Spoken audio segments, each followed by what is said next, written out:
halo everybody. Ketemu lagi bareng Mbak Yu di podcast seri Heres Test. Kali ini kita akan membahas soal apa yang diuji oleh para pabrikan di tes resmi Heres setelah Spanish GP. Tapi pertama-tama gue mau minta maaf soal kemarin sepertinya gue salah lihat soal siapa yang kena penalti. Gue terima kasih sama ngintilers yang negur gue di komentar. Kalau dia nggak tegur, gue mungkin nggak ngecek lagi tuh daftar penalti. Yang ternyata namanya memang Fernandes, tapi setelah dicek nomornya, ternyata itu nomornya Augusto Fernandes, bukan Raul Fernandes. Jadi yang kena penalti jam start itu ternyata Augusto Fernandes.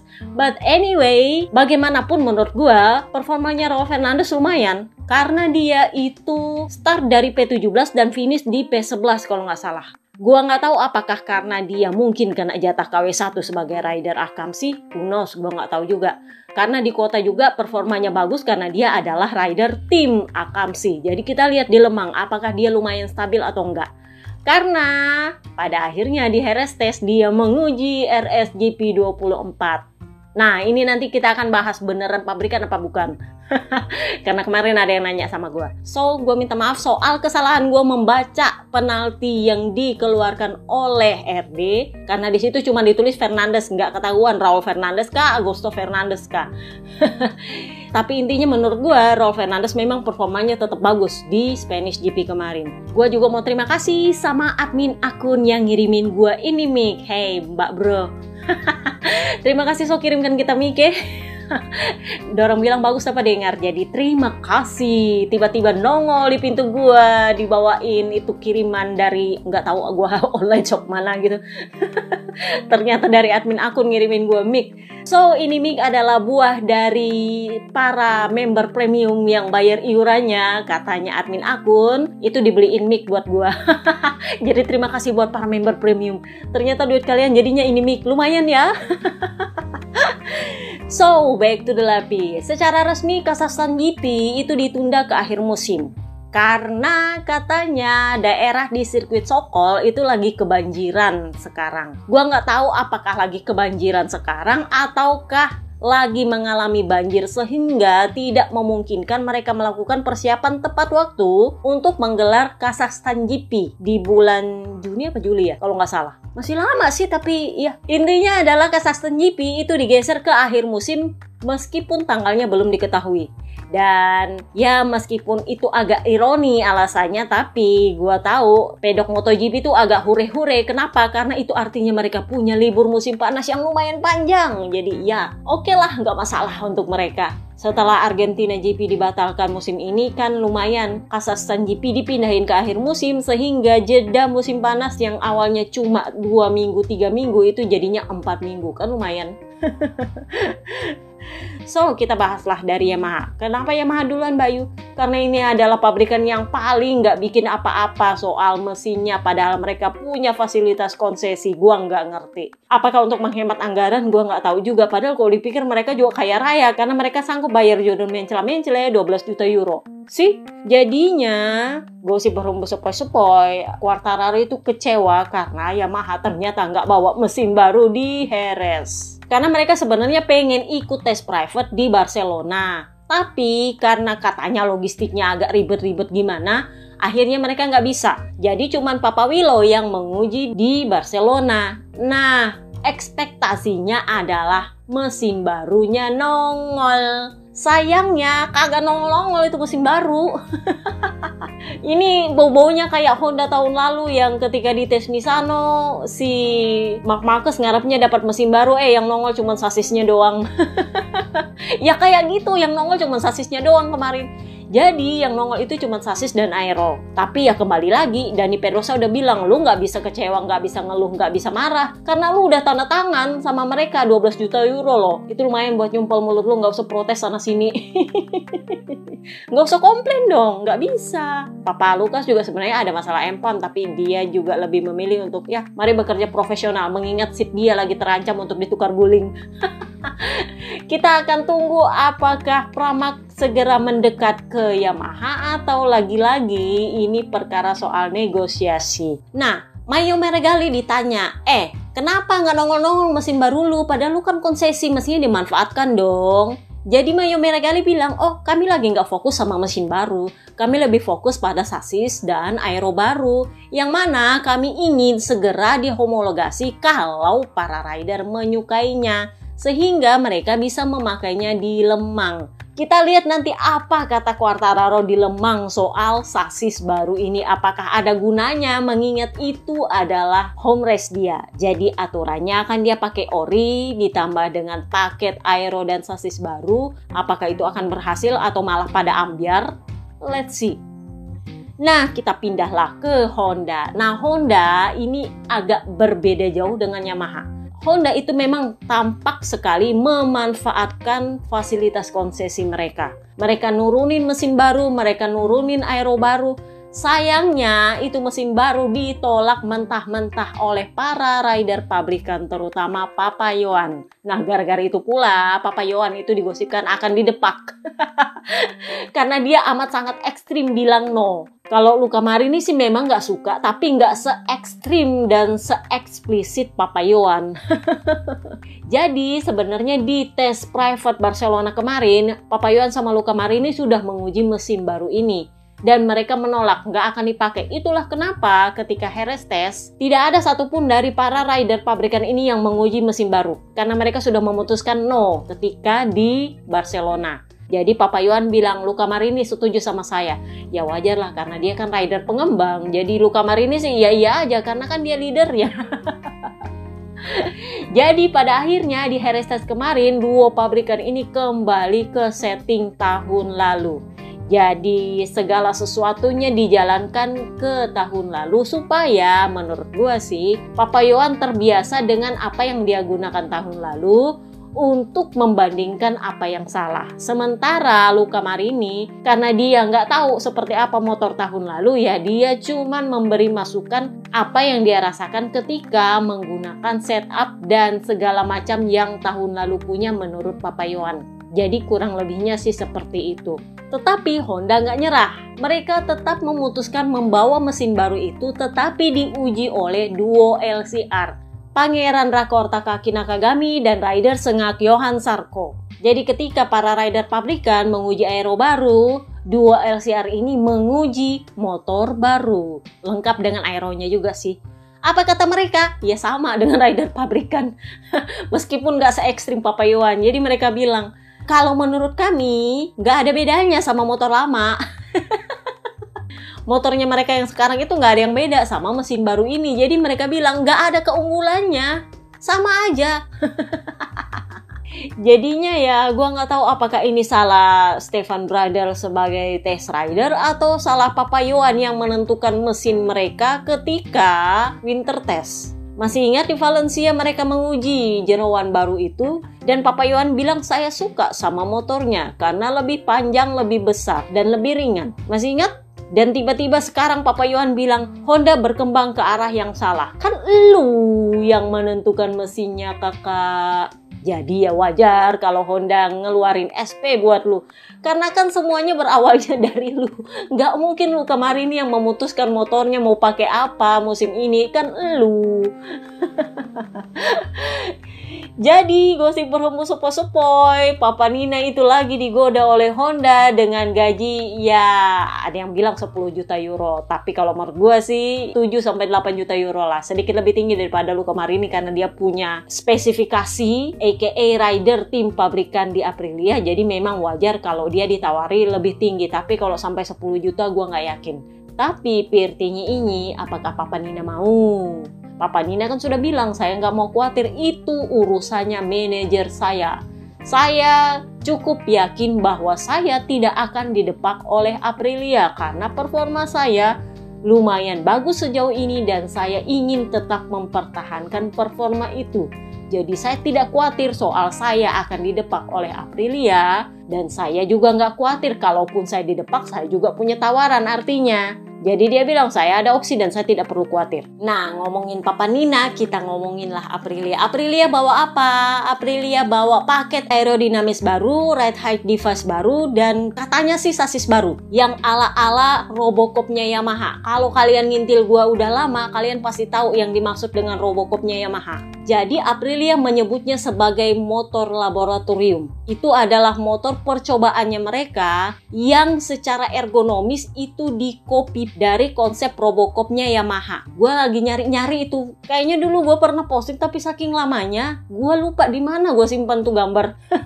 Kayaknya masih di FP lama deh waktu gue posting. Jadinya itu yang dikatakan oleh papa kembar, dia sedang menguji ergonomis baru. Jadi mereka itu sempat menguji fairing baru, ekor baru, dan ride height device baru, termasuk sasis baru. Menurut papa kembar, tujuannya adalah bagaimana caranya supaya mereka bisa menghentikan motor dengan lebih baik. Jadi kalian masih ingat reaksinya Papa Alice di Spanish GP kemarin? Itu kan sempat bilang, kami harus cari tahu gimana caranya supaya bisa menghentikan motor di tikungan tanpa geol-geol. Tapi di sisi lain juga tidak menghabiskan ban. Karena kalau terlalu grounded itu kan artinya ban habis. Jadi itu yang menurut papa kembar lagi dia uji di ergonomisnya. Tujuannya adalah untuk punya kestabilan di pengereman. Dan Papa Nina juga tampaknya memutuskan untuk tetap menggunakan tuas yang sama untuk rem belakang dan koplingnya. Karena dia berencana untuk tetap memakai itu di Lemang nanti. Nah, yang menarik adalah Raul Fernandez akhirnya mencicipi motor pabrikan dia, RS GP24. Kemarin kan gua udah bilang soal dia pakai motor pabrikan tapi spek B, aka jeroan yang diupdate. Jadi kalau para rider pabrikan dan Papa Alice pakai spek A yang sama persis dengan yang dipakai oleh Papa Nina dan Papa kembar, nah Raul Fernandez dapat motor pabrikan tapi yang spek B. Kalau kalian sudah lama ngintil gua pasti tahu apa namanya spek A, spek B, spek C. Terutama kalau kita bahas Yamaha udah ketahuan lah. Kurang lebihnya sih seperti itu. Nah, Raul Fernandez sendiri bilang, oh saya suka dengan motor ini. Kenapa? Dia berhasil cetak waktu 1 menit 37 detik dan itu membuat dia yang wow. Jadi dia bilang, saya seperti anak-anak yang dapat permen. Saking senangnya.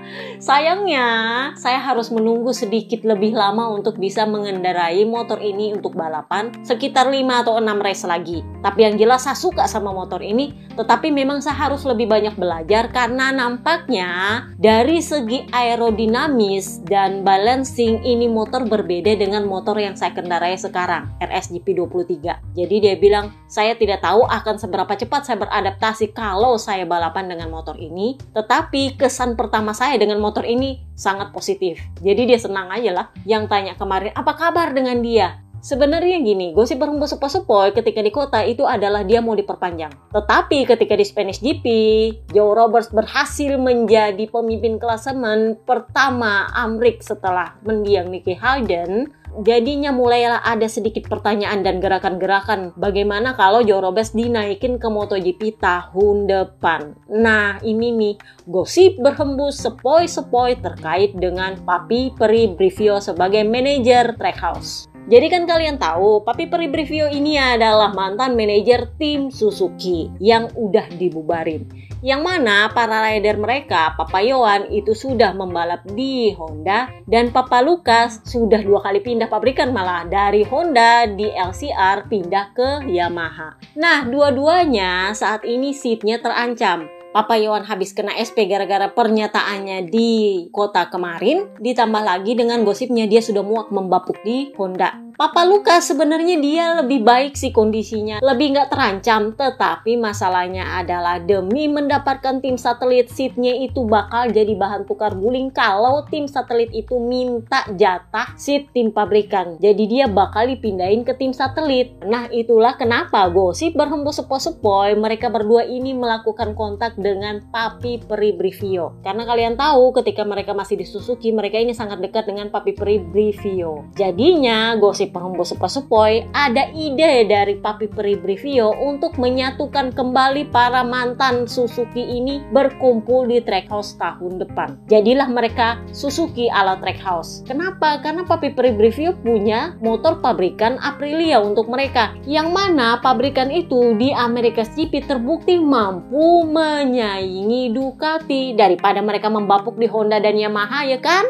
Mending mereka pindah ke Aprilia meskipun ke tim satelit, tapi itu adalah tim satelit terkaya di track plus dengan 2 motor pabrikan. Jadi, why not? Misalnya idili, Joe Robles apa kabar? Raul Fernandez apa kabar? Papa Alex apa kabar? Pusing kan? Kalau menurut gua sebenarnya Papi Pribrivio juga nggak akan setuju kalau Joe Robles dipaksa naik pangkat ke MotoGP tahun depan. Kecuali hingga setelah akhir musim dia lumayan bagus. Kalau dia memang nggak bisa pertahankan klasemen pertamanya di kondisi sekarang. Karena ya memang gue setuju kalau nunggu kelamaan dia udah kadung tua. Sebenarnya sih nggak ada batas umur tertua untuk rookie di MotoGP. Tapi kalau lu makin tua biasanya lu makin sulit belajar sebagai rookie. Itu aja sih masalahnya. Sama seperti yang nanya, Mbak Yu, Toprak bisa nggak ya masuk ke MotoGP? Ya bisa, tapi ya nunggu 2027 mungkin bareng BMW. 2027 udah tua banget dia ya, seperti itulah.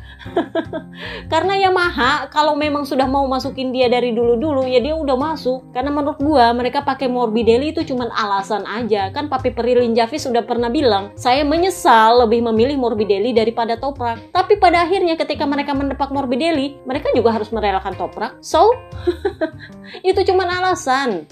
Jadi kalau ada yang tanya apakah Toprak bisa masuk MotoGP? Bisa, tapi bareng BMW. Nah itu dia, ditambah lagi saingan dia. Kalaupun BMW mau masuk ke MotoGP, itu bukan cuma dia. Ada Scott Redding, Kak. Itu mantan MotoGP soalnya. Lebih punya potensi lah sebenarnya. But let's see. Jadi kalau ada yang tanya apa nggak ketuaan Joe Robles kalau mau nunggu setahun lagi, kalau misalnya klasemen dia nggak sebagus itu sekarang, ya kalau menurut gue sih momen yang tepat untuk dia naik kelas itu sebenarnya tahun ini ketika dia pada akhirnya sempat memegang pemimpin klasemen di Moto2 seperti sekarang. Karena tahun depan kan belum tentu performa dia sebagus itu. Cuman ya kembali lagi apakah setelah tengah musim dia masih bisa sebagus itu. Dan memang gosip berhembus sepoi-sepoi Papa Alex itu siap diperpanjang. Raul Fernandez memang belum diputuskan, tapi setelah kota mereka sempat bilang mau perpanjang. Apakah Joe Robles akan ketuaan kalau nunggu setahun lagi? Kalau momentum dia lumayan bagus tahun depan, kenapa enggak? Karena di MotoGP itu nggak ada batas maksimal umur rookie. Yang ada batas minimal umur rookie 18 tahun. Jadi yang nggak ada masalah sih kalau menurut gua. Cuman apakah dia mau belajar atau enggak, itu aja. Lagian kalau Liberty Media campur tangan, kenapa enggak? Karena kalau menurut gue, Joe Robles itu akan jadi bahan pemasaran yang bagus untuk balapan di Amerika lebih banyak. Masalahnya adalah apakah dia bisa cukup kompetitif di sana atau enggak, mengingat umurnya. Ya kalau mereka mau sabar soal pengkaderannya, mereka harus bibit lagi dari awal. Entah apakah mereka ambil dari Red Bull Rookie, gue nggak tahu apakah ada rider Amrik di Red Bull Rookies, nggak tahu juga. Tapi memang pengkaderan Amrik memang sekarang lagi ya nggak sepopuler Red Bull Rookies sih. Jadi ya kita lihatlah nanti apakah Liberty Media mau campur tangan soal Joe Robles naik pangkat ke MotoGP atau enggak. Atau apakah mereka mau mempersiapkan pembibitan untuk rider Amerika bisa bersaing di MotoGP. Kita lihat aja nanti. Nah, apa kabar dengan KTM? KTM ini sebenarnya sempat gue pertanyakan waktu di awal-awal pagi hari tes. Kok nggak ada kabar ya? Ternyata di sore hari mereka tampak menguji paket aero baru, fairing baru. Sementara calon ikan hiu baru Pedro Acosta itu menguji paket fairing yang dipakai oleh tim pabrikan itu dia uji. Mungkin dia akan pakai di Lemang kalau dia suka. Nah kemarin juga ada yang bilang, katanya Papa Yohan itu bakal ke gas-gas untuk mengisi seatnya Augusto Fernandez. Gua nggak tahu apakah ini adalah skenario masuk akal atau enggak. Karena kalau menurut gua, levelnya Papa Yohan sebagai jurdun MotoGP 2020 pindah ke gas-gas, itu levelnya sedikit nggak sepantar kalau menurut gua. Tapi ya who knows lah, kalau memang lagi butuh seat ya kenapa enggak. Marc Marquez aja yang 8 jurdun rela pindah ke Grace ini membayar. Jadi apa yang nggak mungkin buat Papa Yohan, namanya rider buangan Honda ya kan. Jadi terlepas titel jurdunnya, ya kenapa nggak. Nah kita pindahlah ke Ducati. Ducati menguji apa? Katanya sih cuman menguji setup sama ergonomi. Karena mereka juga menguji ban baru. Gua nggak tahu ban baru model apa lagi diturunin sama Michelin. Pokoknya gitulah. Ban baru lagi, ban baru lagi, ban baru lagi. Jadi memang ada beberapa analis itu yang bilang banyaknya ban karkas baru yang diturunkan oleh Michelin tahun ini itu bikin pusing rider dan setup motor. Jadinya mereka punya setup itu amburadul karena nggak cocok-cocok. Ban baru lagi, ban baru lagi, ban baru lagi. Nah ini yang mereka uji di tes Heres. Mereka menguji ban baru, jadinya mereka mengatur ergonomi dan setup mereka untuk gimana caranya supaya cocok sama ban baru yang mereka uji plus ban lama yang mereka uji. Masalahnya adalah nggak ada ban lama, nggak ada ban standar tahun ini sejauh ini. Karena ganti lagi karkasnya. Nggak ada ban standar, jadinya setup itu amburadul. Jadi Papi Tardosi itu mengklaim bahwa para rider pabrikan sudah menemukan solusi dari chaternya mereka. Kita lihat apakah di Lemang memang beneran gak ada sudah itu chatter atau ternyata itu gagal lagi. Kita lihat. Sementara Duo Pramac, nah ini nih, Morbidelli akhirnya pertama kali merasakan tes resmi di mana dia bisa ngider sepuasnya selama 1 hari. Jadi kan waktu di Spanish GP dia bilang, saya itu bingung sama stang saya nggak tahu mau tindis tombol mana buat berhentiin motor, kapan mesti nindis tombol untuk naikin ride height device, kapan mesti nindis tombolnya untuk menonaktifkannya. Jadinya dia bilang, saya memanfaatkan tes Heres ini untuk terbiasa dengan motornya. Karena dia bilang di Spanish GP, saya perlu belajar duel, saya perlu belajar motornya. Jadi saya memanfaatkan tes Heres ini untuk mempelajari motornya dan belajar duel nanti di Lemang setelah saya cukup mengerti dengan motornya. Sementara Jorge Martin, calon ikan hiu resmi gagal itu crash 2 kali, dan karena dia crash 2 kali habislah motornya. Jadi ketika para rider time attack di 1 jam terakhir tes Heres, dia nggak kemana-mana karena motornya habis, crash 2 kali. Dan menurut beberapa pengamat di sana, katanya crashnya itu lumayan aneh, bizarre. Dia crash sama seperti ketika dia crash di Spanish GP. Dia crash ketika motornya sedang dalam posisi tegak. Jadi itu motor amburadul katanya, hancur. Makanya ketika di akhir hari tes, itu nggak ada motor yang tersisa saking sudah hancurnya. Jadi ada yang mempertanyakan ada apa dengan motornya, kenapa? Kurang lebihnya sih seperti itu dan belum ada jawaban sampai sekarang. Nanti kita lihat apa kata dia di Lemang. Nah, kita pindah ke Duo VR46. Di Gian Antonio akhirnya membalas dendam setelah dia sempat agak kecewa di Spanish GP gara-gara melakukan kesalahan di awal-awal balapan. Jadi dia akhirnya mengakhiri Heres Test sebagai pemimpin catatan waktu. Ya mereka memang cuma menguji setup sama seperti Marcobes. Marcobes lebih banyak ngider karena kan dia memang punya masalah dengan kopling dan adaptasi. Jadi dia memutuskan lebih banyak ngider untuk terbiasa dengan motornya dan untuk mempelajari masalah kopling dan setupnya. Nah kita pindahlah ke Marc Marquez. Frankie Carcedi itu sempat mengklaim, katanya Marc Marquez akan menguji 2 motor yang berbeda di Heres Test. Nah, ditanya lah sama Jorno nih ke Papi Perigigi. Katanya Marc Marquez itu bakal menguji 2 motor yang berbeda. Jadi Papi Perigigi bilang kagak, dia tetap pakai motornya. Yang kami kasih itu adalah part baru yang dari tim pabrikan untuk dia uji dan kami mau lihat apa masukannya dia. Jadi kalau kalian menyangka bahwa dia akan menguji motor pabrikan, enggak.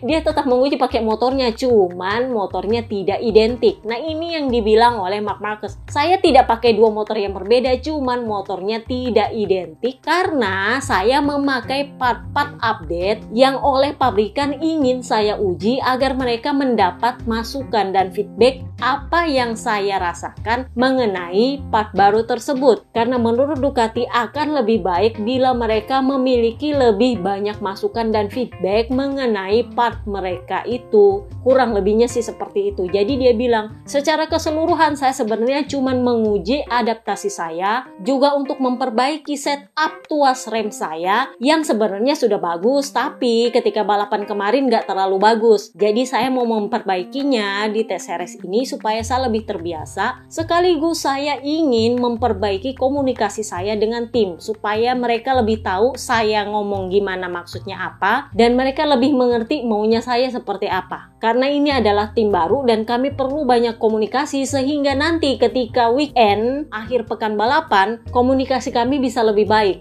Nah, Mauro Grasili yang sempat ditanya soal siapa yang bakal jadi adipati Ducati, itu Grasili bilang kandidatnya saat ini adalah Jorge Martin, Enea Bastianini, dan Marc Marquez itu tidak bisa dikecualikan. Jadi menurutnya Grasili itu ada 3 kandidat. Sementara Papi Perigigi itu sejauh ini melihat hanya ada 2 karena kan di top 5 klasemen itu cuma ada Enea Bastianini dan Jorge Martin. Di luar Pecco Bagnaia kan udah aman posisinya. Sementara Marc Marquez itu nampaknya belum masuk konsiderasi dia, belum masuk pertimbangan dia karena ada di luar top 5. Itu juga Papi Perigigi bilang, saya terus terang tidak ingin ada di posisi itu karena pada akhirnya adalah siapapun yang kami putuskan itu artinya kami harus siap melepaskan salah satu rider terbaik Ducati. Jadi kalau Martin yang dipilih dia harus melepas Enea, atau kalau dia pilih Enea dia harus melepas Jorge Martin yang sekarang ini juga memimpin klasemen. Karena hanya ada 2 top klasemen yang akan dipertimbangkan untuk seat itu menurutnya Papi Perigigi. Nah ini nih yang coba dikorek-korek sama Basser. Mereka mencoba membandingkan apa peluang terbaik untuk seat adipati ini. Pertama Jorge Martin. Jorge Martin itu tidak diragukan lagi bahwa dia sampai saat ini adalah pemimpin klasemen. Tetapi yang dipertanyakan adalah konsistensi dia. Karena dia habis crash. Menurut gua sih, cuma 1 kali crash ngapain dibahas sih? Jadi kalau menurut gua ini baru awal musim ngapain mempertanyakan konsistensinya Jorge Martin? Why? Tapi yang menarik menurut gue adalah satu analis yang bilang kenapa dia itu dianggap tidak layak untuk seat adipati. Karena dia kurang sepopuler Marc Marquez dan tidak sepopuler Pedro Acosta. Agak ironis gak sih? Jadi seolah-olah Ducati itu diminta memilih berdasarkan kepopuleran. Enea Bastianini jelas Basser gak mendukung. Jadi mereka bilang, ya memang dia memang layak untuk seat itu tahun lalu karena performa dia lumayan bagus ketika 2022. Terutama karena konsistensi dia punya 4 kemenangan bersama Gresini. Jadi memang dia layak untuk seat itu. Nah sementara Jorge Martin itu dipertanyakan konsistensinya karena dia itu lebih banyak menang di sprint race daripada di full race. Jadi mereka menganggap konsistensi Enea Bastianini tahun 2022 dengan 4 kemenangan bersama Gresini itu lebih baik daripada konsistensinya Jorge Martin yang meskipun saat ini memimpin klasemen dan segala-segalanya, tapi catatannya dan faktanya adalah dia lebih banyak menang di sprint race daripada di full race. Itu yang pertama. Yang kedua karena ya memang dia kalah populer dibanding Marc Marquez bahkan even Pedro Acosta. Sementara Enea Bastianini dianggap tidak layak untuk tahun ini bertahan di posisinya karena bahkan dengan kondisi sudah 100% no excuse sama sekali dia jarang bisa unjuk gigi. Konsistensi dia sejauh ini adalah karena dia podium tetapi di Spanish GP dia akhirnya tenggelam karena Pecco Bagnaia yang kembali lagi mengambil alih spotlight. Jadi bahkan rider baik Petrucci itu bilang, saya sebenarnya sangat menyayangkan Enea Bastianini yang tidak bisa melakukan yang semestinya bisa dia lakukan sebelum dia cedera. Jadi sebelum dia cedera tahun lalu kan itu artinya tahun 2022 itu ketika dia memang sangat mendominasi dengan 4 kemenangan bersama Gresini. Nah musim ini adalah pembuktian dia bahwa dia sebenarnya layak untuk itu karena tahun lalu kan sudah di-excuse. Tapi sejauh ini ya konsistensi dia adalah podium di Portimao dan di Kota. Ketika di Spanish GP yang nggak kelihatan lagi. Nah, sementara Marc Marquez cuman menang populer doang. Kenapa? Karena dia 8 Jurdun dan dia adalah rider yang sangat populer di Spanyol. Karena memang kepopuleran Pedro Acosta itu berhasil diredam dengan keluarnya ban apes di Spanish GP kemarin. Jadi, popularitasnya si Cemen kembali naik. Nah, misalnya idili, Papi Perigigi kan punya semboyan. Ibarat kata Pancasilanya. Mereka itu lebih suka rider yang muda, mereka nggak terlalu suka sama rider tua. Cuman kan itu bahasa juga sudah keluar dari tahun lalu ketika Marc Marquez itu digosipkan sudah mau pindah ke Gresini. Waktu itu Papi Perigigi bilang, Ducati itu niatnya adalah untuk pengkaderan, merekrut rider-rider muda dan kami tidak berniat pada rider yang sudah usur, sudah tua. Tapi masalahnya adalah katanya mereka nih, katanya Basser, Marc Marquez adalah pilihan terbaik bagi Ducati untuk ditandemkan dengan Pecco. Kenapa?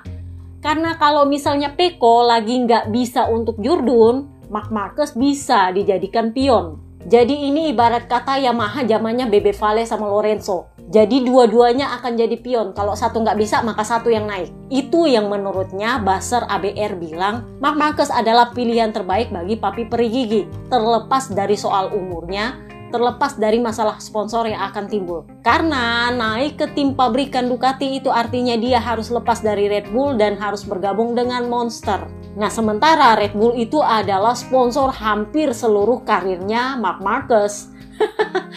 Jadi gak gampang juga mengkhianati sponsor besarnya. Tapi ya apa sih yang gak bisa dilakukan oleh si Malin Kundang ini? Namanya aja Jurdun Malin Kundang. Apa sih yang gak bisa? Honda aja bisa dia khianati, apalagi Red Bull. Bukan masalah untuk dia. Kalau dia mau ya kenapa enggak?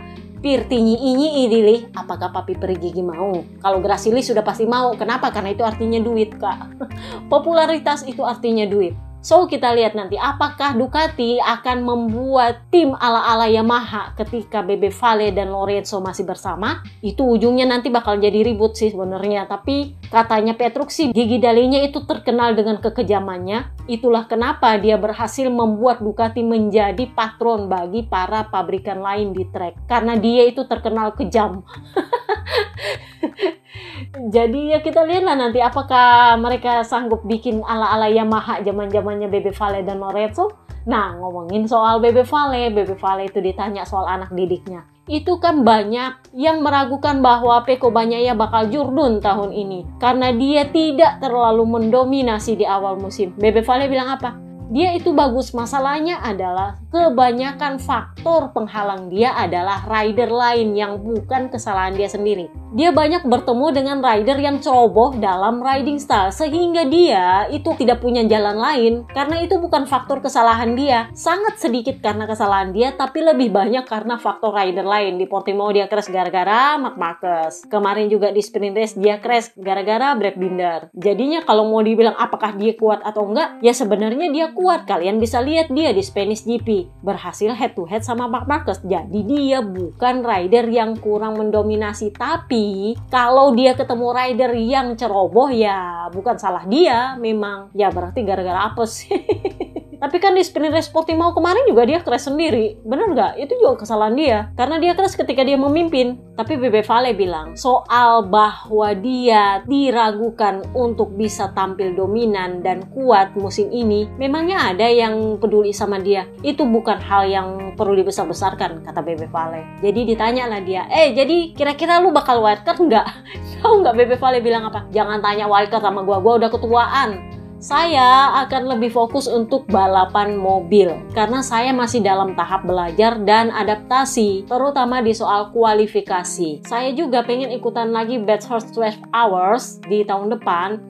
Cuman sayangnya itu akan digelar bersamaan dengan ulang tahun saya. Nah, tahun depan saya akan berusia 46 tahun. Kan lu tahu, umur dia kan 46. Jadi pasti akan ada perayaan besar-besaran di kampung saya. Jadi ya jelas saya nggak akan bisa ikut balapan di Bathurst 12 Hours. Jadi ya gitu deh.